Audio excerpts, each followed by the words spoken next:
Let's begin with all of us reciting together Om 3 times.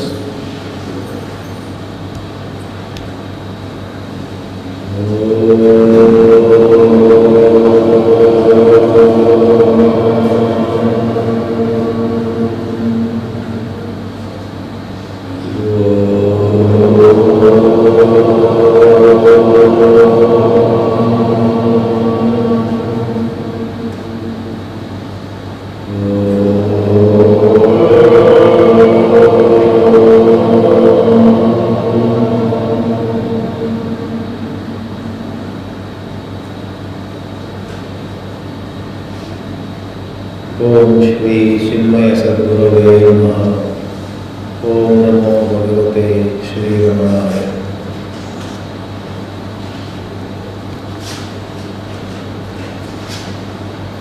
We welcome each other to this retreat. As all of us are one, we have been getting together like this at various places to study the Vedanta. In other words, to study this science of living. We are indeed very happy to be at Goa this time. Our friends in Goa, at Madgaon, Vasco, Ponda and other places have for a while been saying, have your retreat here in our Goa. But it had to wait till December 2017 and we are here now in these beautiful premises of the Bike, Old Anchor, in this part of Goa, with the Arabian Sea at a stone's throw distance from where we are sitting and getting set to apply our minds to the profound insights of an Upanishad, Amrita Bindu Upanishad from the Atharva Veda. This life of ours is indeed a great mystery,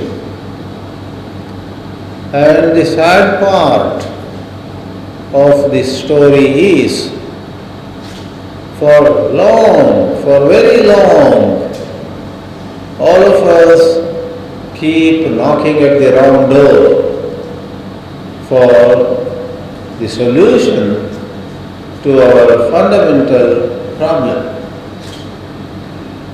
Fundamentally, every human being, you and me very much included, is insecure, has a certain uncertainty about future, has typically some amount of regrets about one's past, and in the simplest terms, everyone just cannot say she or he is happy.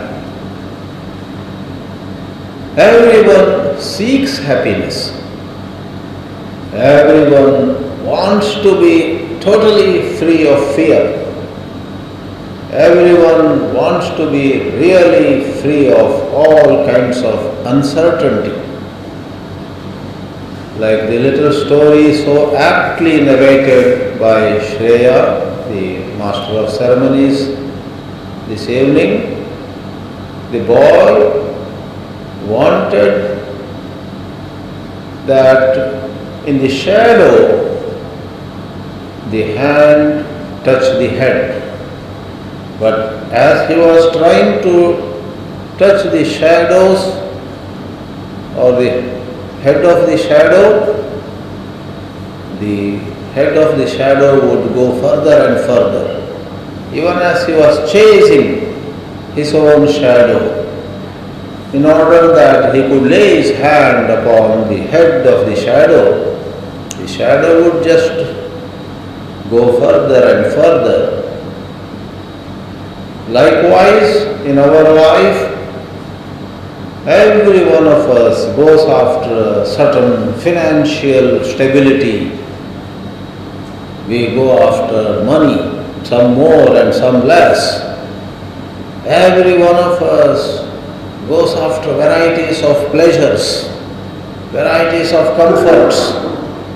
Every one of us invests in varieties of relationships. There is a saying in one of our languages, in life, first build a house and see.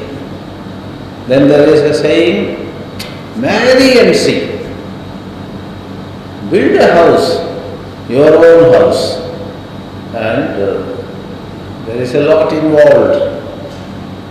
By the time you complete building your house, typically you are so tired. But then, that is an experience you go through. Same way, marry and see. By the time one marries and beginning he would have or she would have had a picture of what married life would be. But the run to the marriage and then whatever follows would teach lesson after lesson to every human being. So build a house and see, marry and see are two representative statements. There are many other things that human beings try, and everywhere a human being is really at his or her wit's end. I don't know. The person says, I don't know what this is all about, where we are ending up. Constantly things are changing. Life outside is changing. Our own body is changing. Our mental abilities, our likes and dislikes, everything is a flux. We are really at a loss to figure out what we should do. As in that story, a kind teacher comes along and asks the boy, close your eyes. And rather than pushing him to run further, the teacher makes the hand of the boy go touch the head of his own, then says, open your eyes. And when the boy sees the shadow, he finds the hand is touching the head.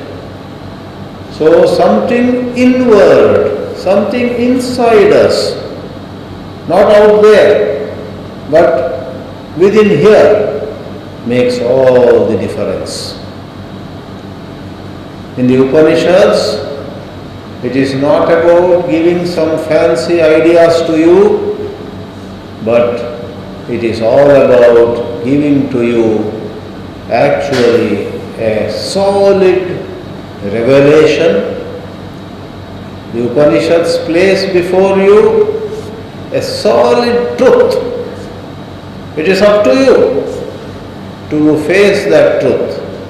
It is up to you to accept that truth, to understand that truth.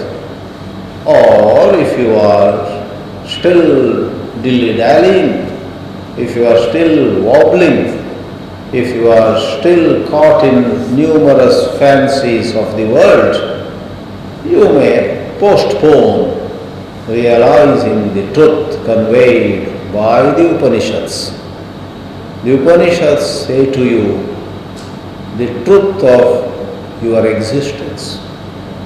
Who am I is the fundamental question, and countless illusions are very strong in our life because we are primarily stuck in a false idea of who we are.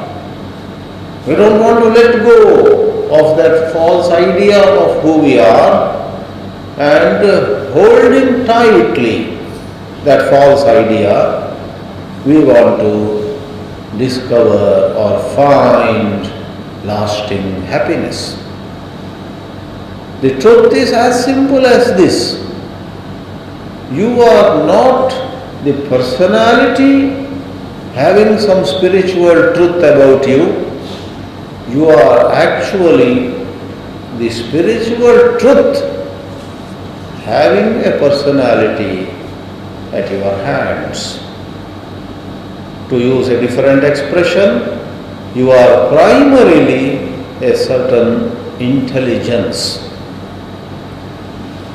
This intelligence that you are happens to have a body, happens to have a mind, and then there takes place a terrible, a sad misconception.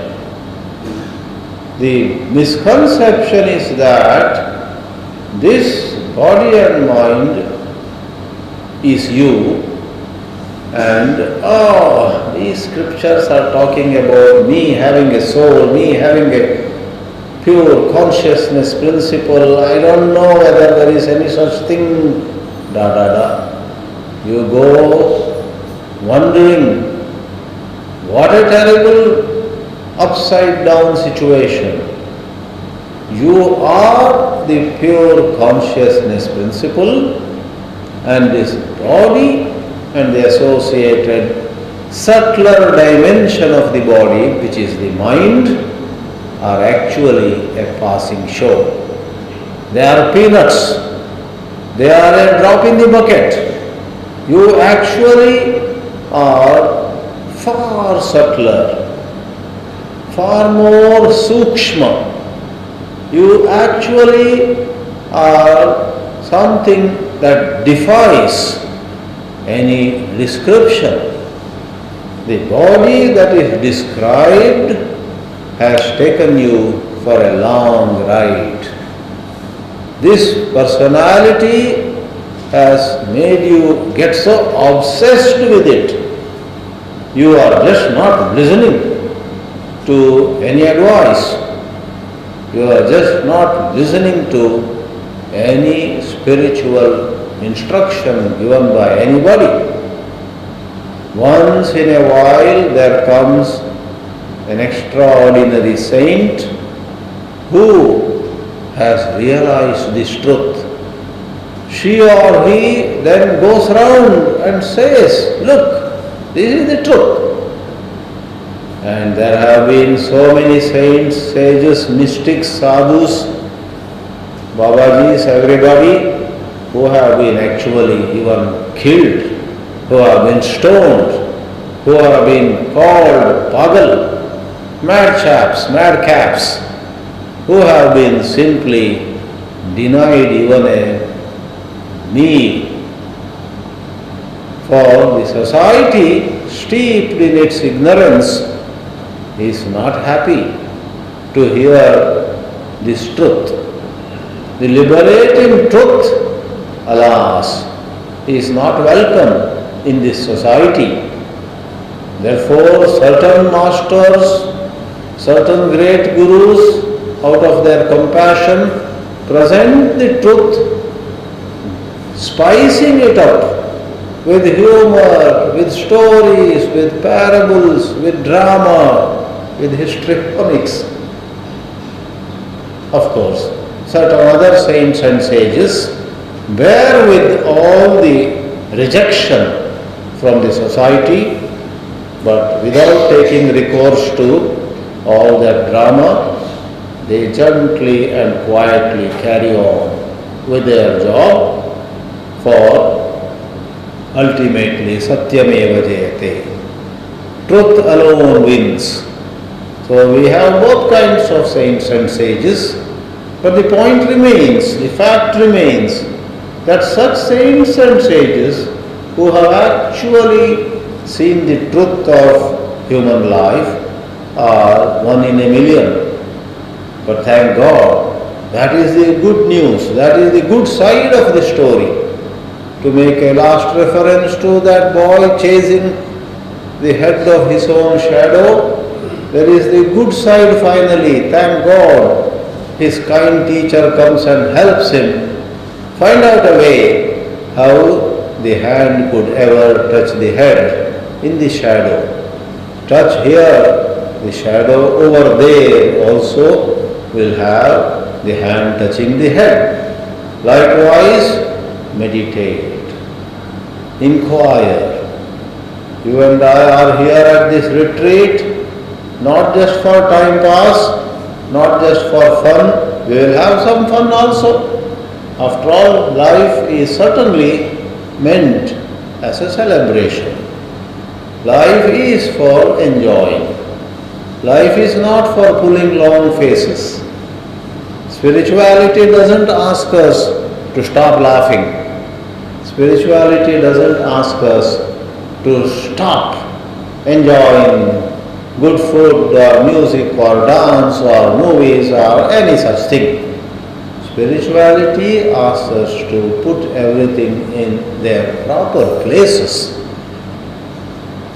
Know who you are and let that be on top of the pyramid, and do accommodate. There is a place for everything, but everything has to be in its place. That is what spirituality asks us to do. Therefore, in a spiritual retreat also, we may have some music, we may have some dance, we may have good food, we may have some sightseeing if time permits.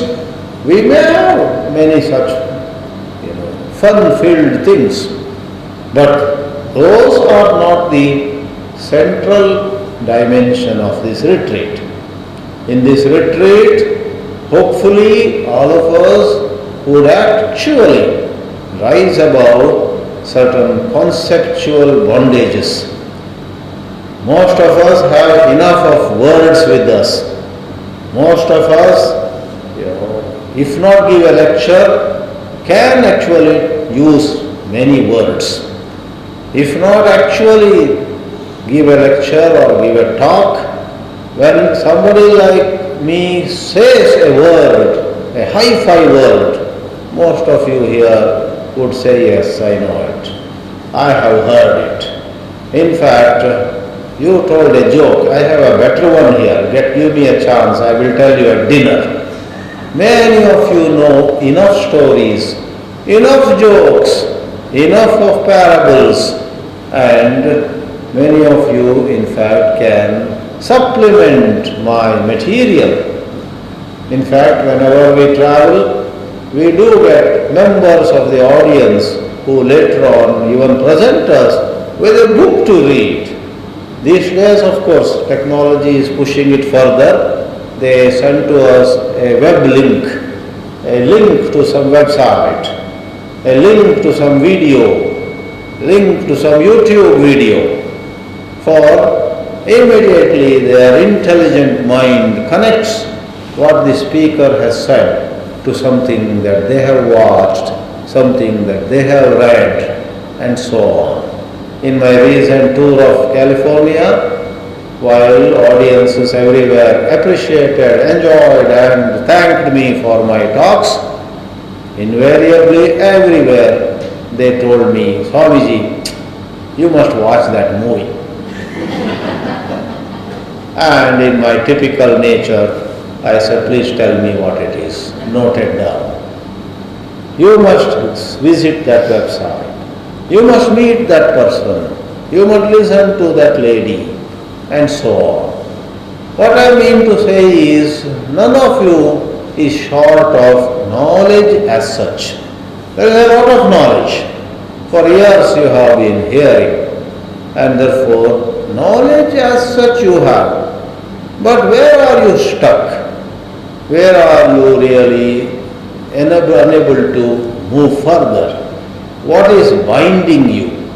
Hopefully in this retreat, you will take a look at those areas, your true erroneous zones, where your false identification is not letting you off its hook, where some false concept is holding you captive. Amrita Bindu Upanishad is to facilitate that inner explosion, an inner escape. Like in physics they talk about an escape velocity. When the rocket gains the escape velocity, it escapes from the gravitational field of the earth. There onwards, it moves just on its own momentum, no more pulled by the gravity of the earth.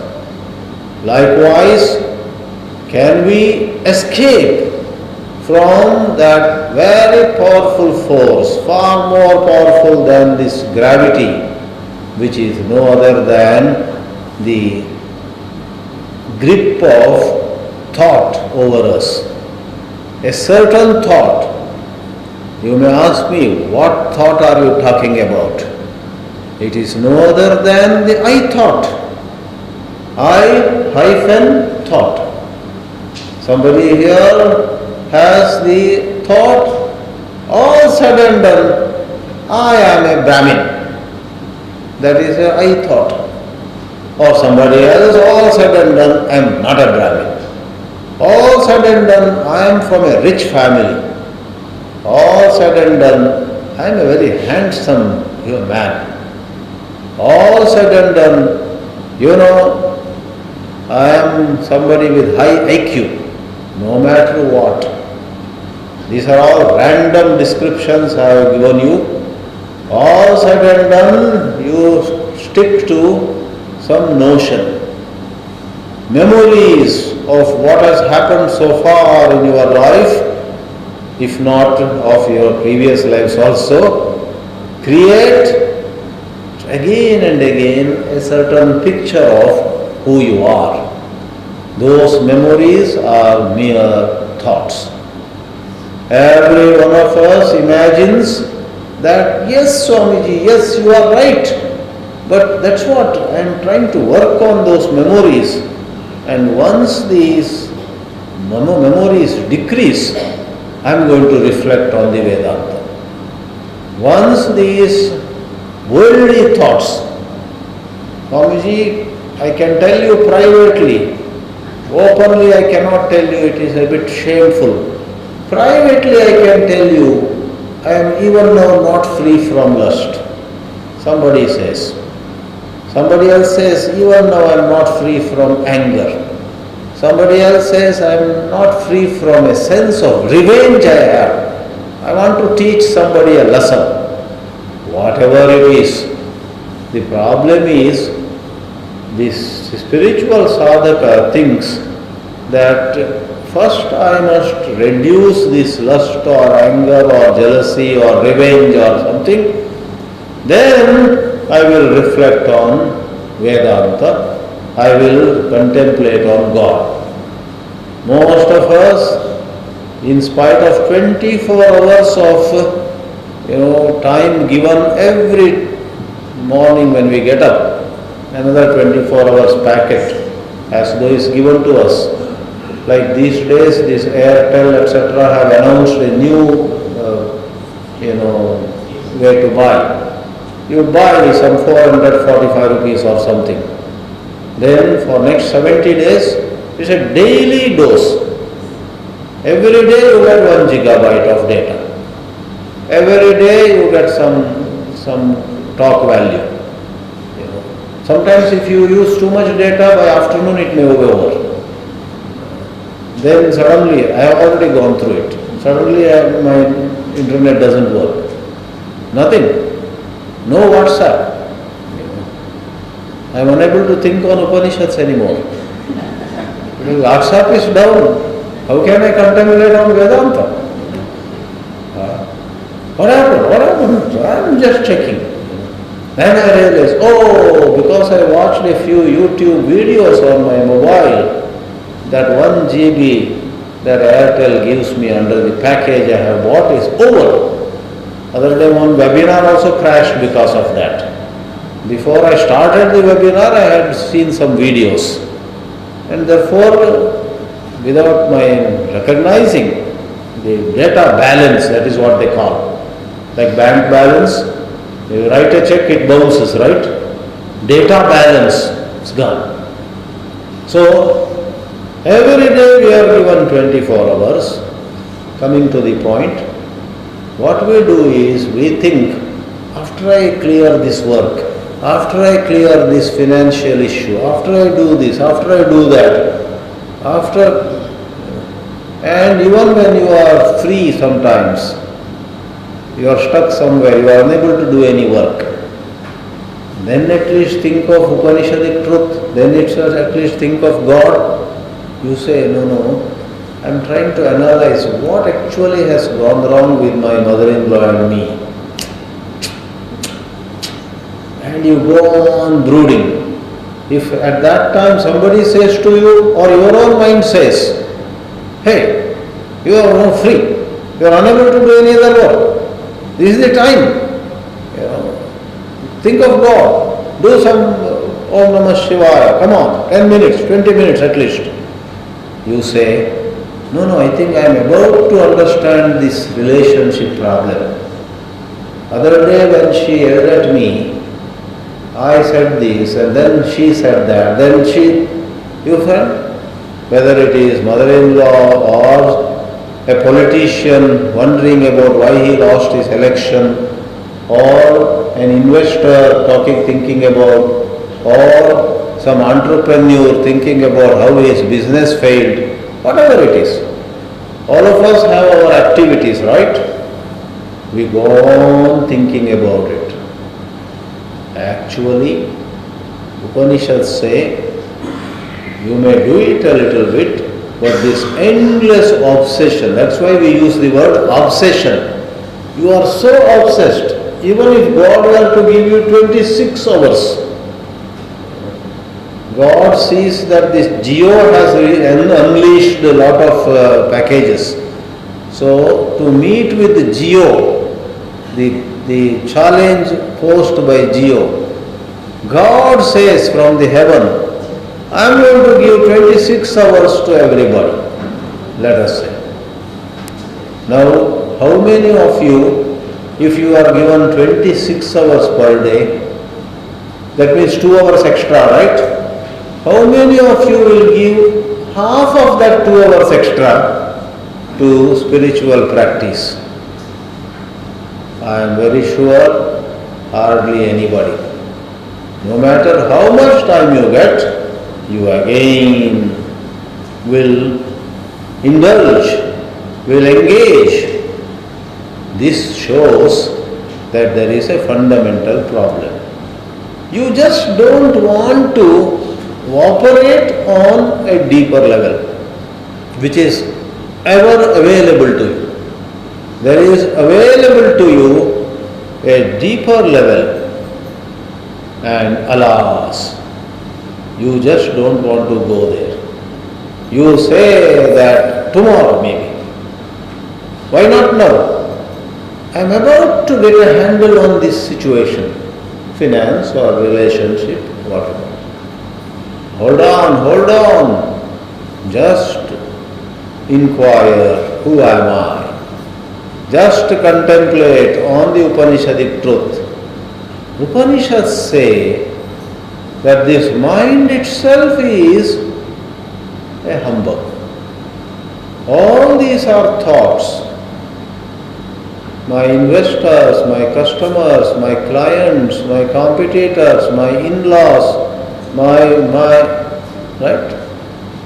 All these are part of my mind, and this mind of mine is itself a humbug, is an illusion.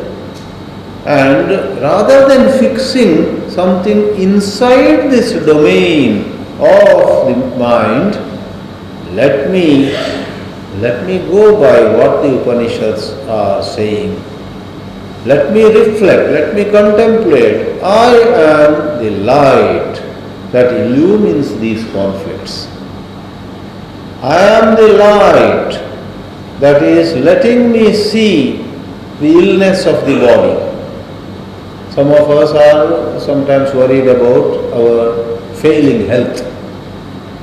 The Vedanta doesn't say don't go to doctor. But Vedanta says don't meditate on the doctor 24 hours. Keep a little time for God, for Om. Do go to the doctor at the right time. But don't day and night think of the doctor. So, this illness belongs to the body. And the body, could it be that the body itself is a thought? Such are the things said by the Upanishads. Your body could be a thought. Your body, or I am the body, I am unwell, I may die. At this rate, I will become so dependent on everybody. Oh, I hate to think of me becoming dependent on others, etc. This bundle of thoughts. Hold on. All these thoughts are a domain, and I am actually the light that illumines this domain. I am the light that lights up, that brings to me this knowledge. Contemplate on it. If you contemplate on it, something happens fundamentally. Fundamentally, you will find that the whole scenario changes. You will say, oh, why did I not do this all this time? Why did I delay this? Why have I been running on and on within an illusory domain? Amrita Bindu Upanishad is not a very long text. It has only 22 mantras, including Shanti mantra, 23, let us say. 23 mantras. No wonder. What is the angle of tilt of the earth? Is it 23 and a half? What a coincidence.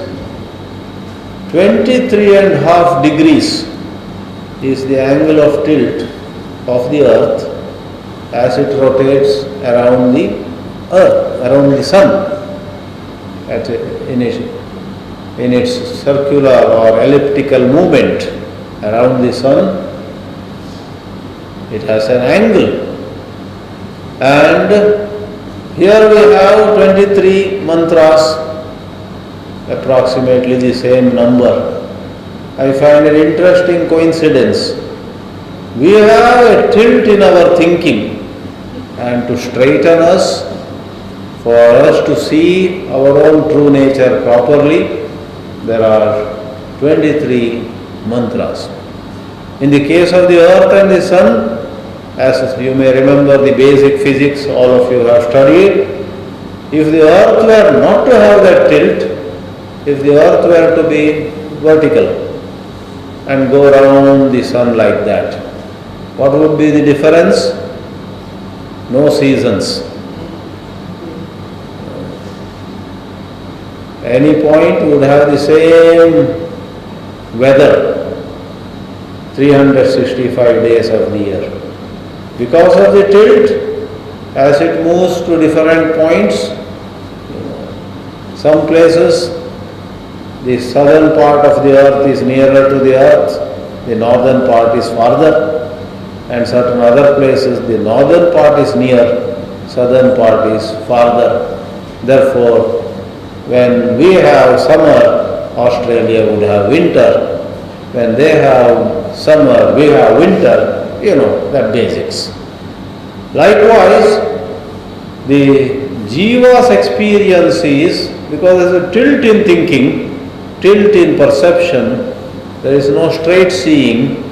The jiva goes through moments of hope, then moments of fear, moments of celebration, then there are moments of deep depression. Everything keeps changing. In contrast, when the tilt is set right by these 23 mantras, the jiva realizes she is no other than Brahma. The Brahma has no change. Sukham va yadiva dukkham, sukha dukkhe same krutva, pleasure or pain, success or failure, or for that matter, the so-called death has come near, the person with spiritual illumination smiles. The person with spiritual illumination regards even death as a little passing show. Nothing can happen to me. I am the same. That is how the Vedanta wisdom helps one to see one's life. It is all about thus discovering the freedom which is in fact ever with us. Really speaking, it is all about seeing rightly. But when one is not seeing rightly, all right, think about it. One is not seeing rightly, then though otherwise language doesn't have too much of a role, as a part of communication, as a part of that process whereby the tilt is corrected, one takes recourse to language. One resorts to a little thinking using a language. Who am I also is in a certain language. Who am I in English? Main kaun hu in Hindi, let us say. So then there is answer given. Am I the body? And then in the study of scriptures, you need some knowledge of language, some knowledge of logic, some knowledge of certain idioms, certain phrases, some knowledge of certain expressions. We must never give undue importance to these, but we cannot afford to brush aside that I don't need any language. You cannot come to a Vedanta class and do some pranayama and go to some kind of, you don't hear anything more, you don't see anything more. Then the Vedanta class has no meaning. In the Vedanta class, you don't have to equip yourself with a lot of linguistic skills, but certain essential ingredients of language are necessary. Otherwise, what is being said will not be clear to you. Essential skills, essential logic. So Viveka Chudamani has therefore an expression.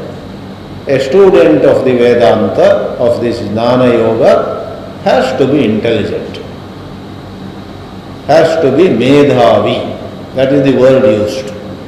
Medhavi Vidwan, then the expression is Uha Poha Vichakshana. Uha is to guess what could be possible, and Apoha is to dismiss what is not possible, what is illogical. So one has to have skills of Uha and Apoha. By Sandhi it becomes Uha Poha Vichakshana. I repeatedly say that in order that you may break free from your bondage, from your fear, by bondage we mean fear and regret and certain dissatisfaction, certain self-rejection, certain sense of hopelessness about yourself, these are bondage. We are talking of them as the bondage, not physical bondage in being in some jail or even bonded labor, etc. That is totally different. The psychological bondage, feeling low, feeling small, feeling no good, In order that you may get free, break free of this psychological bondage, you don't need the kind of scholarship that speakers and writers need. Speakers and teachers and writers require a whole lot of samagri. Samagri means material. To run a restaurant, to run it well, you need so many things. But to prepare some simple food for yourself so that nutrition is taken care of, you don't need all that. So remember, don't get sidetracked by mere language or mere, flowery expressions and so on. Let some people do it if they need to do it, to play some role. Like I said, teachers, speakers, writers, group discussion anchors, they need. And we neither criticize them, but nor do we place those skills on top pedestal. As all of you know very well, there were many saints, illumined souls, many mystics who did not have all these skills. I have heard that when some people went to Swami Nityananda in Ganesh Puri of Mumbai and asked him for some advice in a little philosophical detail, he just looked at them and said, and it was a great compliment to our Guru, he said, go to Azad Maidan or one of those places in Mumbai, and there is one Swami Chidananda giving lectures. Go listen to him. On one hand, it was so gracious, so nice of Swami Nityananda, who was on par with Ramana Maharshi or Nisargadatta and so on, mind-blowing. We cannot even gauge the depth of his realization. And on the other, it was a very sweet compliment and a great tribute to Puja Swami Chidananda and Nityananda, and there are many like that, in different spiritual traditions. There are many men, there are many women, there are some, lady saints, I don't remember their names, in the Sufi and in some of those traditions, who used to look like mad women sitting below some tree, and they would sometimes throw a stone at some visitor and so on. Some of you know those names. There are some, mystics. They were enlightened and they actually were instrumental behind the realization of a few other mighty figures. Right here in neighboring Maharashtra, there were some such saints. All right. So we must be very clear. We must neither get carried away by the charm of language and logic or scholarship or oratory and so on, nor should we totally discount those dimensions, because in communication we need to have clarity. We need to be clear. When somebody says you are not the body, you must know what is meant by it. What does it mean that we are to say we are not the body? What does it mean that we are pure consciousness? You can't do just a lip service to those statements. So without having to become an orator or an elaborate writer, you need to be very clear what is consciousness and what is an object of consciousness. What is body and what is that unlimited, unembodied principle. Body is a kind of an enclosure, a limitation, and then they talk about a truth which is unlimited. Amrita Bindu Upanishad, to say a few words in this inaugural session, by the very name, by the meaning of the very title, implies drops of nectar. Isn't it true that every one of us, when life lashes out at us, when life makes us really feel defeated, sometimes utter the words, "Oh, I am dead. Oh, I am dying." In all languages, I guess that expression is valid. मर गया, मैं मर रहा हूँ, मुझको ये लोग मार रहे हैं. People are killing me. I was present once when a 6-year-old boy, many years ago, in my little town by the same Arabian Sea, a bit south of Goa, I was present when the 6-year-old boy had some little bad growth in the ear. Nothing very complicated. It just had to be, through a very simple surgical operation. And that boy's father was a doctor who knew how to. He just said to me and to a couple of others, he said, "Hold this boy tight and I will do it in a moment." So I was one of them to hold that 6-year-old boy, and without even an anesthesia or some small injection or something, the father of the boy took some surgical instrument, say on the simple bed in the house, and just removed that extra growth. It was some pain, no doubt, some pain, maybe quite a lot of pain, but nothing to, fear beyond that painful experience. Some pain. But that 6-year-old boy, I cannot forget. He hardly had learnt a little language by then. 6-year-old boy, how much can he? A little language he knew. But the boy screamed, "Save me, save me," in his mother tongue. "My own father is killing me. These 2-3 people are killing me. They are killing me." And we didn't know whether to laugh or cry. Nobody is killing him.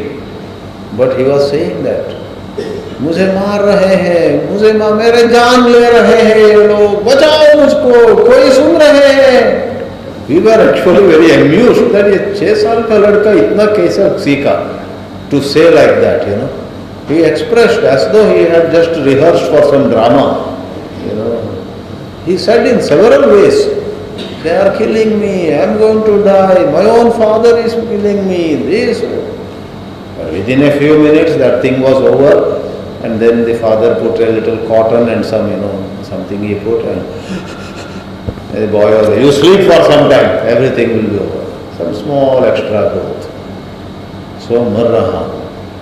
So whether it is a physical discomfort, some physical pain, or some financial loss, or some relationship, young man in deep love with a girl, and then the girl says, "Sorry, it is all over, I am going somewhere else." In business, in everything, in so many fields, right? We all use the word, "Mar gaya, I am gone now." Even spiritual speakers, so-called spiritual seekers, suppose they are not really very spiritual, they are worldly. If very few people come to their lectures, "Mar gaya, ab mera kya hoga?" I am trying to tell people you are immortal, but nobody is coming. Now I am mortal. आप अमृत हैं, ये बोलने जा रहा हूं, लेकिन ये सुनने के लिए कोई नहीं है. तो मेरा अमृतत्व इसमें चला गया. If somebody says like that, then no wonder the Upanishads are very sympathetic. Upanishads say that is the problem.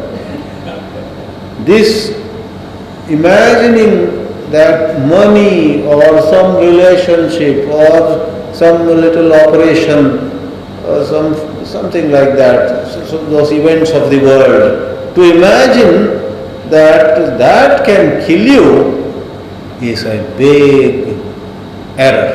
It's an illusion. Nothing can kill you. You are Amrita. Let people take away your money, let your health go, let your popularity go, let anything happen to you, whether you want it or not, whether you like it or not, you are immortal. I don't want to be whether you want or not. मैं मरना चाहता हूं, तुम मरना चाहते हो तब भी तुम मर नहीं सकते. Such is the hopeless condition of yours. You have no hope to die. There are times when we think I have no hope of remaining alive. But Vedanta, if you understand, you will become hopeless in another way. Now there is no hope of dying. अब मर भी नहीं सकता. अभी तक हजारों चीजों में मैं हार गया. अब एक चीज चाहता हूं, मरो शांति से. लेकिन ये अमृत बिंदु सुनने के बाद मर भी नहीं सकता, क्योंकि अमृत हूं मैं. This kind of total 180-degree shift can take place. But of course, as you can clearly see, this kind of being free of death is not some undesirable condition. It is rather total freedom. Bindu is drops, so we can look at it as the teachings here, call it the 23 mantras, or call it number of insights, call it number of the launch pads that are presented here for you to contemplate. All these can be figuratively called drops of nectar, whereby the egoistic existence of ours, which time and again felt that it was going to die. I'm going to die at this rate. Bachao, save me. It happens to you and me. That goes away. On the contrary, we are so clear. I am very fine. I am immortal. I am loving. I am lovable.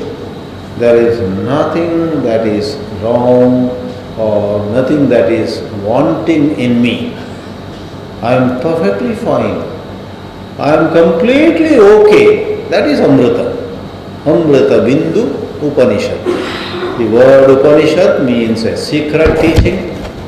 On a serious note, the word Upanishad means that insight, not a book, not words, not some shlokas or mantras, not something that you may chant or recite. All of them have their place. Achhi baat hai. We respect them. But essentially, the Upanishad is an insight, is a way of seeing, is a new perception, whereby your worldly existence, your egoistic existence is loosened and then destroyed. You no more feel bound by things of the world. That is the very meaning of Upanishad. And here we have Amrita Bindu Upanishad, which we shall study seriously in this retreat. May we pray to the great Guru Parampara, Pujya Swami Chidananda ji, Sri Ramana Maharshi, all the other great sages and saints.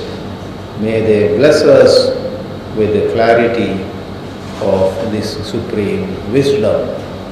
Om Namo Narayanaya, Om Namah Shivaya, Om Mahadevyai Namah.